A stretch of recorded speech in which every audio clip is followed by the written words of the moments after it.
झारखंड में बालू का खेल। जी हाँ, झारखंड में बालू को लेकर एक ऐसा खेल सामने आया है जिसने सरकारी दावों और जमीनी हकीकत के बीच बड़ा अंतर खोल कर रख दिया है।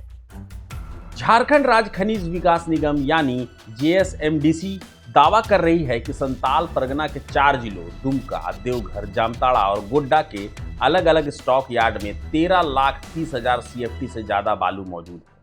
इसी बालू की बिक्री के लिए 19 मई को टेंडर भी जारी किया गया था और 5 जून 2026 को इसकी नीलामी होनी है। लेकिन जब ग्राउंड पर जाकर प्रभात खबर की टीम ने पड़ताल की तो तस्वीर सरकारी फाइलों से बिल्कुल उलट दिखाई दी। कई स्टॉक यार्ड ऐसे मिले जहां बालू नाम मात्र का था और कई जगह मैदान पूरी तरह खाली। अब सवाल उठ रहा है कि जब जमीन पर बालू ही नहीं तो आखिर करोड़ों रुपए की नीलामी किस चीज की हो रही है। देवघर जिले के सारठ थाना क्षेत्र के रानीगंज मौजा में जेएसएमडीसी ने दावा किया कि वहां 2,05,400 सीएफटी बालू मौजूद है, जिसकी कीमत 30 लाख रुपए से ज्यादा बताई गई है। लेकिन जब मौके पर निरीक्षण किया गया तो वहां मुश्किल से कुछ हजार सीएफटी बालू ही बचा दिखाई दिया। इसी तरह मार्गो मुंडा अंचल के पांड्या में रिकॉर्ड में हजारों सीएफटी बालू दर्शाया गया, जबकि जमीन पर मैदान सपाट मिला। कारो अंचल के सरभंगा में भी करीब 3 लाख सीएफटी बालू होने का दावा किया गया, लेकिन वहां भी बालू नाम मात्र का ही मिला। प्रभात खबर की टीम ने इन जगहों की तस्वीरें और वीडियो भी रिकॉर्ड की है, जो सरकारी दावों पर सीधे सवाल खड़े करते हैं। आप वीडियो भी देखें। इस पूरे मामले में सबसे बड़ा सवाल यही है कि आखिर जेएसएमडीसी के पास ये बालू आया कहां से, क्योंकि बालू घाटों पर निगम का अधिकार 15 अगस्त 2025 को ही समाप्त हो चुका है। यानी उसके बाद निगम किसी बालू घाट से बालू का उठाव नहीं कर सकता था। ऐसे में अब अचानक लाखों सीएफटी बालू का स्टॉक दिखाना कई तरह की आशंकाओं को जन्म दे रहा है। बालू कारोबार से जुड़े लोगों का कहना है कि 10 जून से एनजीटी की रोक लागू हो जाती है, जिसके बाद बालू उठाव पर प्रतिबंध लग जाता है।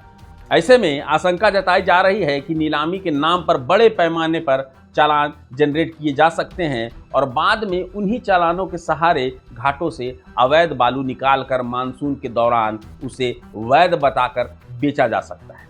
हालांकि जेएसएमडीसी इन सभी आरोपों को खारिज कर रहा है।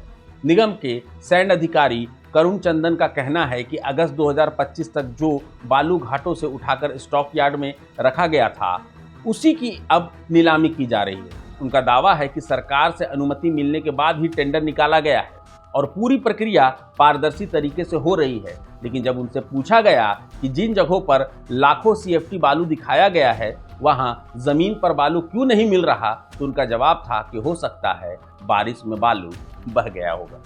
अब यही बयान पूरे मामले को और संदिग्ध बना रहा है, क्योंकि सवाल उठ रहा है कि अगर लाखों सीएफटी बालू बारिश में बह गया तो उसका रिकॉर्ड कहां है, उसकी रिपोर्ट किस विभाग को दी गई, और अगर बालू बह चुका है तो फिर उसी स्टॉक की नीलामी क्यों की जा रही है। अब इस पूरे मामले ने झारखंड में बालू कारोबार और सरकारी सिस्टम दोनों पर गंभीर सवाल खड़े कर दिए। विपक्ष से लेकर बालू कारोबार से जुड़े लोग तक यह मांग उठा रहे हैं कि जिन स्टॉक यार्ड के नाम पर टेंडर निकाला गया है वहां की स्वतंत्र जांच कराई जाए, क्योंकि अगर बिना स्टॉक के नीलामी हो रही है तो यह सिर्फ प्रशासनिक लापरवाही नहीं बल्कि करोड़ों रुपए के संभावित घोटाले का संकेत भी हो सकता है। अब निगाह है 5 जून की नीलामी और सरकार की अगली कार्रवाई पर टिकी है कि आखिर इस बालू के खेल का सच सामने आता है या फिर पूरा मामला फाइलों में ही दबकर रह जाएगा।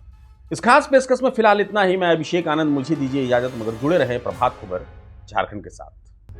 प्रभातखबर.com, विश्वास वही, रफ्तार नहीं।